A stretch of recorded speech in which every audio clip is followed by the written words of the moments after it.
Hello అండి, బాగున్నారా? మీరు బాగున్నారని మనస్ఫూర్తిగా కోరుకుంటున్నానండి. ఈరోజు వీడియో వచ్చేసి హెల్దీ బ్రేక్ఫాస్ట్ ఎలానో ఇప్పుడు వీడియోకి వెళ్ళి తెలుసుకుందాం. మనం ప్రతిరోజు ఒకరోజు దోశ, ఒకరోజు ఇడ్లీ, ఒకరోజు పెసరట్టు చేసుకుంటాం కదండి. అవి కొద్దిగా ఇవి కొద్దిగా మిగిలినప్పుడు మనం హెల్దీగా ఎలా దోశ, దిబ్బ రొట్టె అనేది ఎలా చేసుకోవాలో ఇప్పుడు చూద్దాం.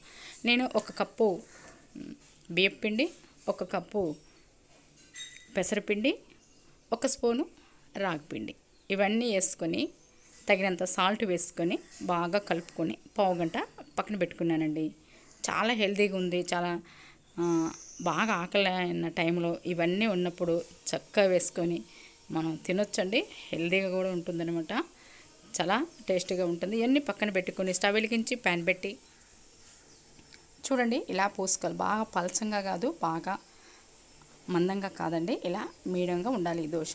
చూడండి దోశ కూడా సగం కాలిపోయింది.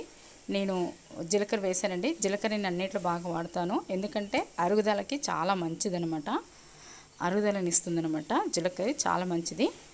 మీరు కూడా వాడండి, హెల్తీగా ఉండండి. సన్నగా తరిగిన ఉల్లిపాయలు,